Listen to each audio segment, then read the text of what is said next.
Chavakkad taluk rural housing cooperative സൊസൈറ്റിയുടെ നേതൃത്വത്തിൽ സർക്കാർ സബ്സിഡിയോട് കൂടിയ ഓണക്കിറ്റ് വിൽപ്പന ആഗസ്റ്റ് 16 മുതൽ 25 വരെ പാവർട്ടി ചിറ്റാറ്റുകര റോഡിലെ HDFC ബാങ്കിന് സമീപം നടക്കും. അരി ഉൾപ്പെടെ 18 ഇനം പലവ്യഞ്ജന സാധനങ്ങൾ അടങ്ങുന്നതായിരിക്കും കിറ്റ്. മാർക്കറ്റിൽ 1988 രൂപ വിലയുള്ള സാധനങ്ങൾ സർക്കാർ സബ്സിഡിയോടെ 1390 രൂപ നിരക്കിൽ ലഭിക്കും. 21 മുതൽ ചെങ്ങാലിക്കോടൻ നേന്ത്രക്കുലകളും സബ്സിഡി നിരക്കിൽ വിൽപ്പന ആരംഭിക്കുന്നതായിരിക്കും. പാവർട്ടി ഗ്രാമപഞ്ചായത്ത് പ്രസിഡന്റ് ആന്റോ ലിജോ വിൽപ്പനമേള ഉദ്ഘാടനം ചെയ്യും. ചടങ്ങിൽ സൊസൈറ്റി പ്രസിഡന്റ് സിന്ധു അനിൽകുമാർ അധ്യക്ഷയാകും.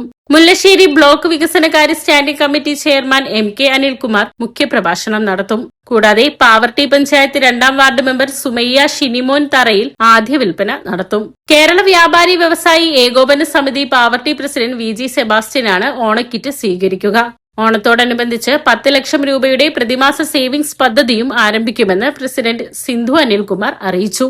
യോഗത്തിൽ OJ Justin, Sindhu Anilkumar, Bhaskaran Mannath, Subhiraj Thomas എന്നിവർ പങ്കെടുത്തു.